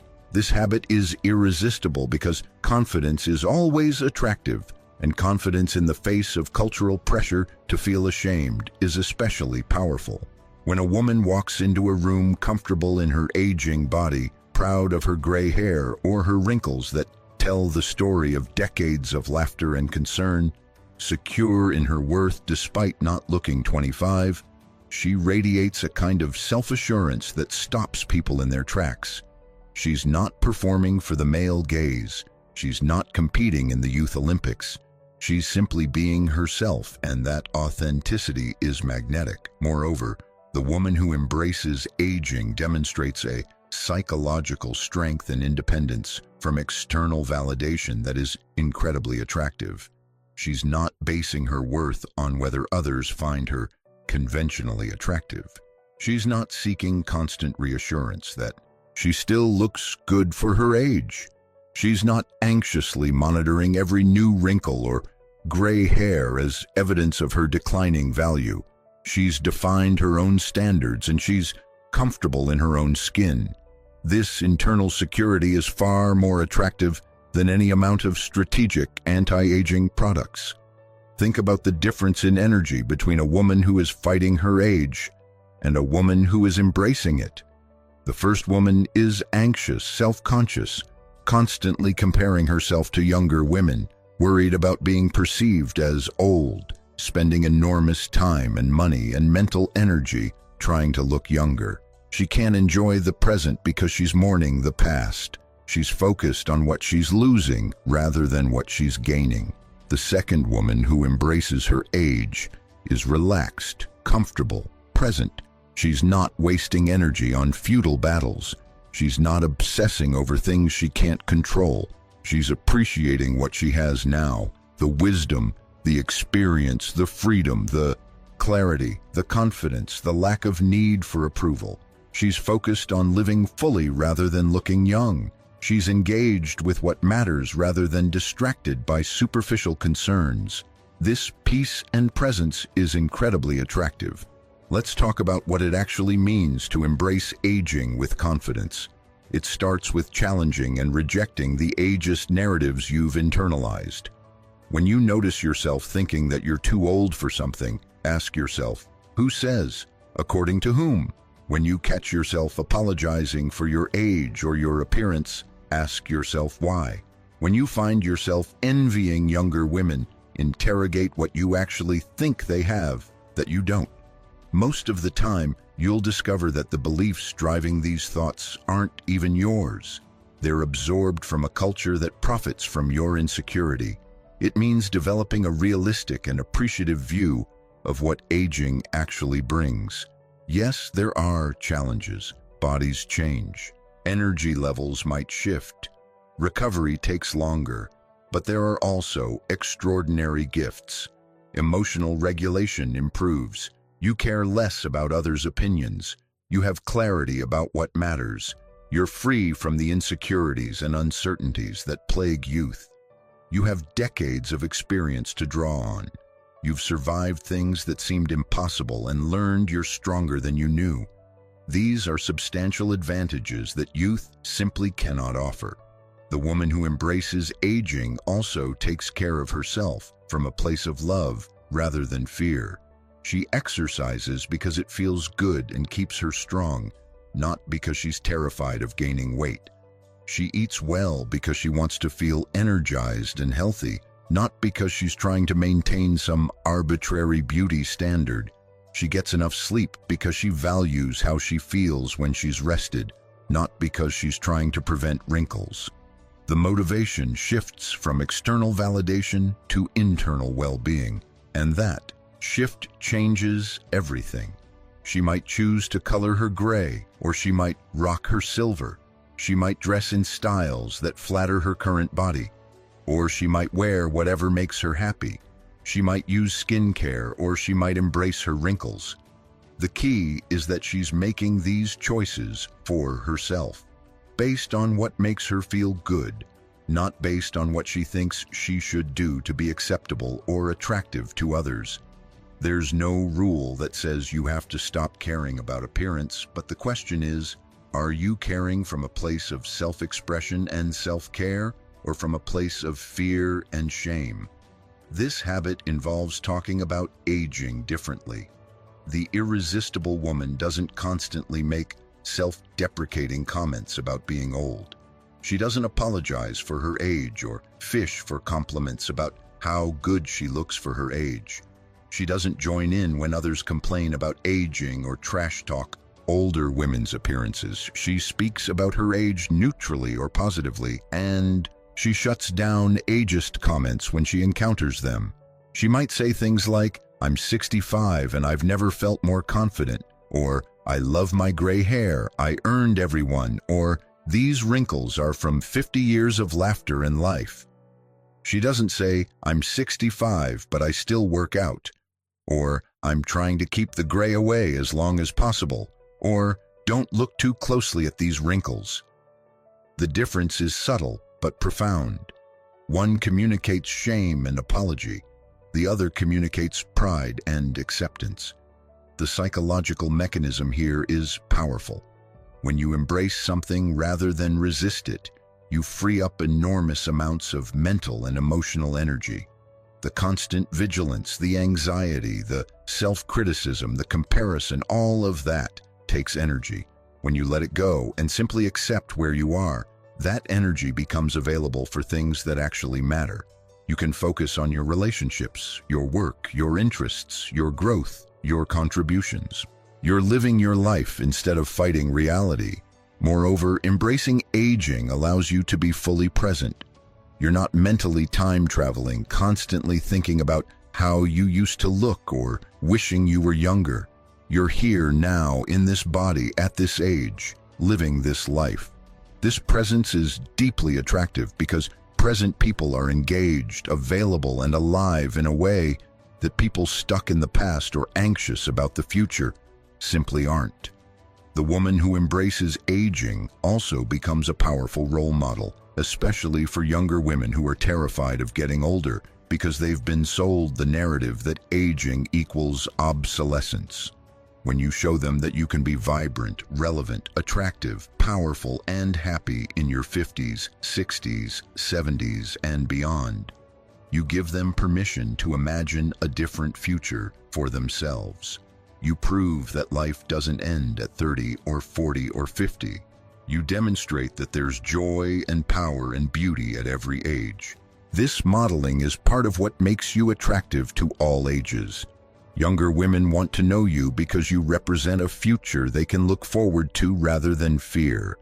Your peers are drawn to you because you reflect back to them that they're not losing value with each passing year. Even men who might initially be socialized to value youth often find mature confidence incredibly attractive once they encounter it, especially men who are themselves mature enough to value substance over surface. Let's address the specific fears around aging that many women carry. Fear of becoming invisible is a big one. There's a narrative that older women disappear, that they're no longer seen or valued once they're past a certain age. But here's the truth. What actually happens is that you become invisible to people who only value women for their youth and sexual availability. And that's a feature, not a bug. You're not invisible to the people who matter, the people capable of seeing beyond surface appearance to recognize wisdom, character, capability, and depth. Another fear is becoming irrelevant, but relevance isn't tied to age. It's tied to engagement with the world.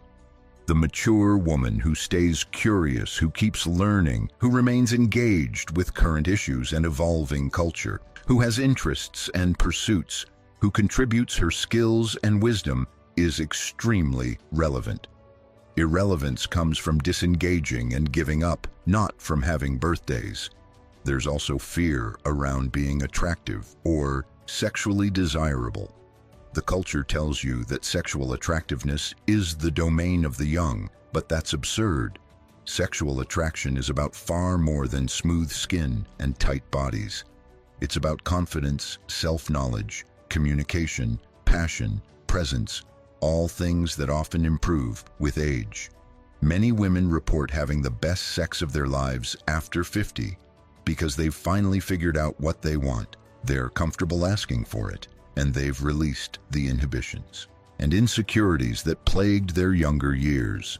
Building this habit requires actively countering the ageist messages you encounter daily.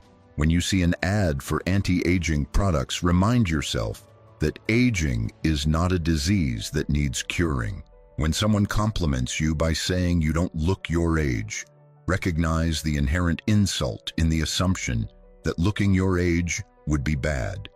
When media represents older women as invisible, pathetic, or only valuable as supportive characters in younger people's stories, actively seek out representations of powerful, interesting, complex older women. It requires surrounding yourself with people who value you for who you are, not how you look. If you're in a relationship where you feel pressure to maintain a youthful appearance, or where your aging is treated as a problem, that's a relationship problem, not an aging problem. Healthy partners appreciate the whole person you are and the whole journey you're on together. They're aging too, and they understand that's part of being alive. The practice also involves celebrating age milestones rather than hiding from them. The irresistible woman doesn't lie about her age or treat birthdays as shameful secrets. She celebrates them as achievements. Every year is a gift, a year of growth and experience and survival. She might throw herself a big party for her 60th birthday. She might share her age proudly in conversations. She might post birthday celebrations on social media without self-deprecating jokes. She claims her age as part of her identity rather than treating it as shameful information to conceal. One of the most powerful aspects of embracing aging is the freedom it brings. There's a particular kind of liberation that comes from no longer needing to perform youth or conventional attractiveness. You can wear what's comfortable. You can speak your mind. You can make unconventional choices. You can take up space. You can be unapologetically yourself because you're not trying to fit into someone else's narrow definition of what a woman should be. This freedom is intoxicating and attractive to witness. The mature woman who embraces aging understands that true beauty evolves with age. It's not about looking 25 forever. It's about the beauty of strength, wisdom, character, authenticity, and life fully lived. It's the beauty of a face that shows emotion, that's been expressive, that tells a story. It's the beauty of a body that's strong and capable regardless of how it looks. It's the beauty of presence, confidence, and self-possession. These forms of beauty are deeper and more lasting than the superficial attractiveness of youth. She also recognizes the privilege inherent in aging. Every birthday is a privilege denied to many. Getting to grow older means you survived. You made it through all the things that could have gone differently. You get to accumulate more experiences, more relationships, more wisdom, more impact. This perspective shifts aging from loss to gain, from decline to accumulation, from something to dread to something to celebrate. As you work on developing this habit, pay attention to your self-talk around aging. Do you constantly critique your changing appearance? Do you compare yourself unfavorably to your younger self or to younger women? Do you catastrophize about getting older? Do you treat aging as a problem to solve? These thought patterns reinforce insecurity and unhappiness. Challenge them. Replace them with appreciation for what your age represents: survival, growth, wisdom, freedom. The irresistible mature woman who embraces aging with confidence becomes a force of nature. She's unshakable because her worth isn't tied to fluctuating beauty standards or cultural approval. She's powerful because she's accumulated decades of experience and she knows how to use it. She's attractive because she's authentically herself, comfortable in her skin, present in her life. She's living proof that women don't expire, don't become irrelevant, don't lose value with age. Instead, they become more themselves, more powerful, more valuable with every passing year. Habit number 7. She practices strategic vulnerability. The 7th and final habit that makes a mature woman irresistible is the sophisticated skill of strategic vulnerability. This is the ability to be open and authentic about your struggles, emotions, and imperfections while maintaining appropriate boundaries and discretion. It's the balance between emotional availability and oversharing, between authenticity and privacy, between letting people in and protecting your inner world. It's vulnerability as a conscious choice rather than unconscious emotional dumping, and it's one of the most powerful tools for creating deep connection. Let's first distinguish what strategic vulnerability is not. It's not oversharing with anyone who will listen. It's not using your trauma as an icebreaker or making your pain your personality. It's not being an emotional mess with no capacity to regulate or contain your feelings. It's not manipulation through playing the victim or fishing for sympathy. It's not the kind of vulnerability that makes others uncomfortable or puts them in the position of having to take care of you emotionally. That's not strategic. That's just unprocessed emotion spilling out everywhere. Strategic vulnerability is intentional, boundaried, and appropriate to the context and relationship. It's selectively letting the right people see your real struggles and emotions in ways that deepen connection rather than create burden. It's sharing not from neediness but from a desire for authentic relationship. It's being honest about being human, having challenges, making mistakes, feeling uncertain or scared, while still maintaining your dignity and strength. This habit is irresistible because it creates the possibility of real intimacy. Human beings connect through shared vulnerability, through seeing each other's humanity, through knowing we're not alone in our struggles. When someone is willing to be authentically vulnerable with you, it's an invitation to drop your own mask and be real too. It creates space for depth and genuine connection that simply can't exist when everyone is performing perfection. The mature woman who has mastered strategic vulnerability understands that strength and vulnerability are not opposites, they're complementary.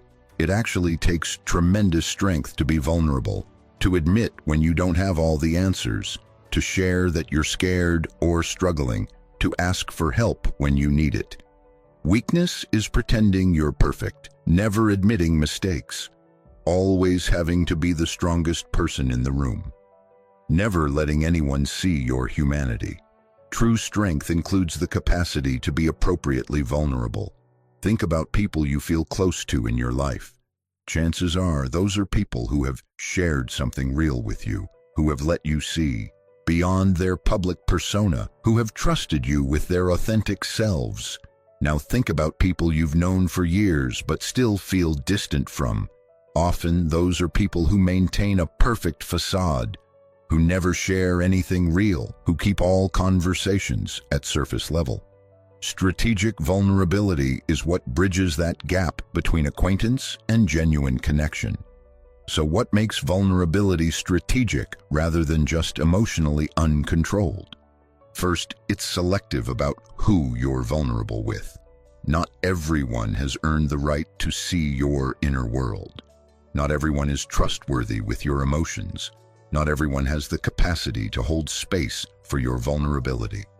The mature woman shares deeply with people who have demonstrated that they can be trusted, who are safe, who reciprocate with their own appropriate vulnerability. She doesn't throw her pearls before swine, so to speak. This means she's observant about how people respond to vulnerability. Does this person gossip about others' private information? Do they use what you share against you? Do they minimize your feelings or make it about themselves? Or do they respond with empathy, hold your confidence, and reciprocate with their own authenticity? The answers to these questions guide who she's vulnerable with and to what degree. Second, strategic vulnerability is appropriately timed. There's a natural progression in relationships, from surface to depth. You don't lead with your deepest wounds and biggest fears when you first meet someone. You share gradually, watching how the information is received, whether trust is being built, whether the relationship can hold increasingly deeper sharing. The mature woman understands this progression and doesn't rush it. She lets intimacy build naturally rather than forcing it through premature or inappropriate disclosure. Third, strategic vulnerability is about sharing your process, not just dumping your emotions. There's a difference between saying, "I'm struggling with anxiety and I'm working with my therapist to develop better coping tools," and calling someone every day to unload all your anxious thoughts without any sense of working on the issue. The first is sharing your human experience while also taking responsibility for it. The second is using someone else as an unpaid therapist and dumping without boundaries. The woman who practices strategic vulnerability shares her challenges but also shares how she's addressing them. She might say, "I'm going through a difficult time with my adult son and I'm learning a lot about boundaries," or "I made a mistake in that project and I'm working on how to prevent it in the future." She's not hiding her struggles or pretending to be perfect, but she's also not wallowing or expecting others to fix her problems. She's sharing while also demonstrating agency and resilience. Fourth, strategic vulnerability includes emotional regulation. Before sharing something vulnerable, she checks in with herself. Am I regulated enough to share this clearly, or am I so activated that I'll just be venting without purpose? If she's too emotionally flooded, she might say, "Something difficult happened and I need to process it a bit before I can talk about it. Can we connect tomorrow?" She gives herself time to move through the acute emotional response so that when she does share, it's from a more grounded place. This doesn't mean she never shows emotions. She can cry, express anger, show fear. But there's a difference between feeling emotions in someone's presence and dumping unprocessed emotional chaos on them. She can say, "This is really hard and I need to cry for a minute," which is sharing the moment, versus completely falling apart without any ability to communicate or regulate, which puts the other person in an impossible position. Fifth, strategic vulnerability is reciprocal and relational. It's part of a mutual exchange where both people are sharing and supporting each other. It's not one person always being the vulnerable one, while the other always plays the strong supporter. The mature woman notices if the vulnerability in a relationship is one-sided and addresses it. She might gently encourage a friend who never shares to open up. Or she might recognize that a relationship where she's always the one needing support is unbalanced and needs adjustment. Let's talk about why this habit is particularly important for mature women. As we age, we often become more self-sufficient and capable. We've developed skills and resilience. We can handle a lot on our own. This is wonderful, but it can also create isolation if we never let anyone see that we still struggle sometimes, that we don't have everything figured out, that we need support and connection. Strategic vulnerability prevents that isolation by keeping us connected to our own humanity and to others. It also models for younger generations that you don't have to have it all together to be worthy and valuable. The myth of the strong black woman, or the capable career woman, or the perfect mother, these archetypes that demand invulnerability from women, they're damaging. They create the illusion that if you're struggling, you're failing. The mature woman who strategically shares her vulnerabilities dismantles these myths and shows that real strength includes acknowledging your humanity. Moreover, in a culture that often makes older women invisible or treats them as if they should have transcended normal human emotions and needs, strategic vulnerability is an act of resistance. It says, I'm still here, I'm still feeling, I'm still growing and struggling and learning. I'm not a wise sage who's beyond human concerns. I'm a full human being with a rich inner life that includes challenges and uncertainties. This refusal to disappear or become two-dimensional is powerful.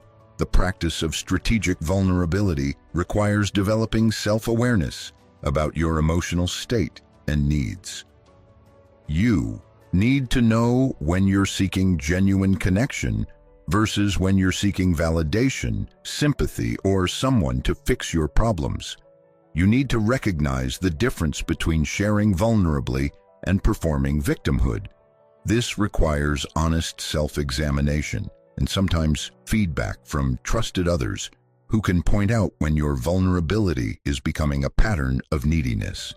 It also requires developing a robust self-care practice so that you're not relying on others to regulate your emotions for you. When you have tools for managing difficult emotions, processing trauma, and meeting your own needs, you can share vulnerably from a place of strength rather than desperation. You're inviting connection, not demanding rescue. This is the crucial difference. Building this habit means practicing with lower stakes vulnerabilities first. Maybe you share with a friend that you're nervous about an upcoming event, or you admit to a colleague that you made a mistake, or you tell your partner that their comment hurt your feelings. These smaller acts of vulnerability build the muscle and help you develop discernment about who is safe to be vulnerable with and how it feels to share authentically. As you practice, pay attention to how sharing affects you and the relationship. Does vulnerability deepen the bond or create distance? Does the other person reciprocate or withdraw? Do you feel better or worse after sharing? These observations guide you in refining your practice and choosing wisely about where to invest your vulnerability. The mature woman also knows that strategic vulnerability includes asking for help when needed. This is challenging for many women who pride themselves on independence and capability, but the ability to ask for support is a crucial life skill. It might look like asking a friend to accompany you to a difficult appointment, requesting help with a project that's overwhelming you, or simply saying, "I'm going through a hard time and I could use some company." These requests create opportunities for others to show up for you and deepen the relationship through reciprocal care. She also practices receiving vulnerability from others with grace and without trying to fix everything. When someone shares something vulnerable with her, she doesn't immediately jump to solutions or minimize their feelings. She listens, validates, empathizes, and asks how she can support them. This creates safety that encourages others to continue being authentic with her. It also prevents the dynamic where she's comfortable being vulnerable, but inadvertently shuts down others' vulnerability through her responses. One beautiful aspect of this habit is how it humanizes you and makes you approachable. The woman who is always perfect, always has it together, always has the answers. She's intimidating and hard to relate to. The woman who acknowledges her imperfections, shares her struggles appropriately, and admits when she doesn't know something. She's someone you can imagine being friends with. She's someone you can trust with your own vulnerability because she's demonstrated hers. Strategic vulnerability also allows for deeper problem solving and support because people actually know what you're dealing with. If you always present a perfect front, people can't offer relevant help or support because they don't know what you need. When you share that you're struggling with something, you create the opportunity for others to offer resources, perspective, or assistance that could be genuinely helpful. As you develop this habit, you'll find that your relationships naturally sort themselves. People who can't handle appropriate vulnerability, who use what you share against you, or who want you to always be strong and never need anything, they'll filter out. What remains are relationships that can handle the full spectrum of human experience, where both joy and struggle can be shared, where both people can be real. These are the relationships worth having. The irresistible quality of strategic vulnerability comes from the authenticity and emotional intelligence it demonstrates. It shows you're self-aware enough to know your inner world and confident enough to share it selectively. It shows you value genuine connection over impression management. It shows you're human and you're okay with being human. It creates an energetic openness that invites others into deeper relationship while maintaining enough boundaries to feel safe. This habit also prevents the brittleness that can come from always having to be strong. When you can acknowledge struggles and share them appropriately, you don't have to carry everything alone. You can receive support, perspective, and care from others. This creates resilience through connection rather than through isolated strength. And ironically, being willing to be vulnerable makes you stronger because you have a support network and you're not exhausting yourself pretending to be invincible. The mature woman who practices strategic vulnerability becomes someone others trust and feel safe with. They know she won't judge their imperfections because she's acknowledged her own. They know she values authenticity over performance. They know she can handle the full range of human experience without falling apart or making it about herself. These qualities make her an exceptional friend, partner, colleague, and presence in others' lives. And there you have it, 7 powerful habits that make a mature woman absolutely irresistible. Let's quickly review them because each one deserves to be remembered and practiced. First, she owns her story without apology. Every experience, every mistake, every triumph, she claims it all as part of who she is without shame or excessive explanation. She's made peace with her past and carries it with ease. Second, she practices radical self-prioritization. She treats her needs, health, desires, and well-being as legitimate and important. She has boundaries and she maintains them because she knows she can't pour from an empty cup.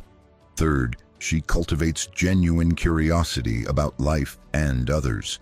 She asks real questions, listens deeply, continues learning, and approaches the world with wonder rather than cynicism. This keeps her engaged, interesting, and deeply connected to others. Fourth, she maintains her own passions and pursuits. She has interests, goals, and activities that are entirely hers, independent of her relationships or roles. This keeps her identity strong and her life full. Fifth, she speaks her truth with grace. She communicates honestly and directly without being harsh or aggressive. She addresses difficult issues, sets clear boundaries, and says what needs to be said while maintaining respect and kindness. Sixth, she embraces aging with confidence. She rejects the cultural narrative that says her value decreases with age and instead claims the wisdom, freedom, and power that come with her years. She's comfortable in her aging body and proud of her journey. Seventh, she practices strategic vulnerability.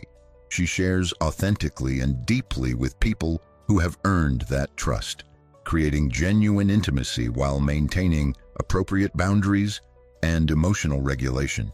These 7 habits, when practiced together, create a woman who is magnetic, powerful, authentic, and deeply attractive at any age.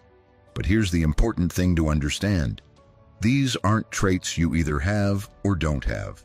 They're habits, which means they can be developed, practiced, and strengthened over time. You can start today with whichever habit resonates most strongly with you or whichever one you most need to work on. Maybe you need to start owning your story without shame. Maybe you need to finally prioritize yourself after years of putting everyone else first. Maybe you need to rediscover what you're curious about or reconnect with passions you've let fall away. Maybe you need to get more comfortable speaking your truth, embracing your age, or being vulnerable in healthy ways. Wherever you start, just start. Pick one habit and begin practicing it consciously. Remember, becoming irresistible isn't about manipulation or attracting as many people as possible. It's about being so authentically yourself, so grounded in your worth, so engaged with your life that you naturally draw in people who appreciate and resonate with the real you. It's about creating a life that's rich and full and meaningful, whether or not anyone else notices or approves. These habits make you irresistible not just to others, but to yourself. They make you someone you respect, someone you enjoy being, someone you're proud to be. And that internal relationship, the one you have with yourself, is the foundation for everything else. When you genuinely like and respect yourself, when you're living according to your values and treating yourself well, that shows up as confidence, peace, and authenticity that others find compelling. If this video resonated with you, if you found value in these 7 habits, I want to ask you to do a few things. First, hit that like button. It seems like a small thing, but it genuinely helps more women discover this content and step into their power. Second, I want you to share this video with another woman who needs to hear this message. Maybe it's your best friend who's struggling with confidence, your sister who's going through a hard time, your mother who doesn't realize how amazing she is, or a colleague who could use some encouragement. Share this video with her and start a conversation about these habits. Third, I want to hear from you in the comments. Which of these 7 habits resonates most with you? Which one do you need to work on most? Which one do you feel you've already mastered? Tell me your story. Share your struggles and your victories. The comment section of this channel is a community of women supporting women, and your voice matters here. Fourth, if you haven't already, subscribe to the Heart Code and turn on notifications so you never miss our content. We create videos like this regularly, all focused on helping you build confidence, recognize your worth, create healthy relationships, and step into your power. This channel exists to serve you, to remind you of your value, to give you tools and perspectives that help you thrive. And finally, if you really want to support this channel and help us continue creating content that empowers women, consider supporting us with super thanks. Your contribution, no matter the size, helps us invest in better production, deeper research, and reaching more women with these important messages. Think of it as investing not just in this channel, but in a movement of women reclaiming their power and worth. Before we end, I want you to know something important. If you're watching this video, whether you're 45 or 65 or 75, whether you've been married for decades or you're newly single, whether you feel like you have your life together or you're still figuring things out, you are worthy exactly as you are right now. These 7 habits aren't about fixing what's broken in you. Nothing is broken. They're about fully expressing the amazing woman you already are. You are not too old. You are not past your prime. You have not missed your chance. Every day is an opportunity to step more fully into yourself, to practice these habits, to become more authentically you.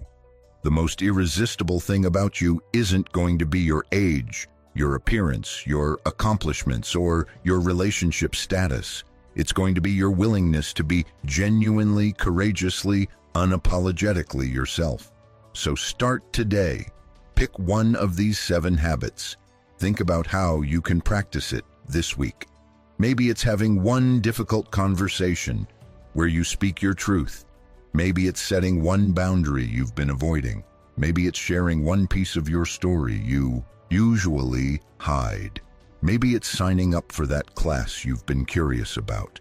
Maybe it's looking in the mirror and appreciating your aging face instead of criticizing it. Maybe it's sharing something vulnerable with a trusted friend. Whatever it is, take one small step toward embodying these habits, toward becoming the irresistible woman you already are underneath all the conditioning and fear and self-doubt. You deserve to live fully, love deeply, and be genuinely seen and appreciated for who you are. These 7 habits are your pathway to claiming that life. Thank you for being here. Thank you for investing this time in yourself. Thank you for being part of this community. I'll see you in the next video, where we'll continue this journey of building authentic confidence and creating the life you deserve. Until then, remember, you are enough, you are worthy, and you are absolutely irresistible, just as you are.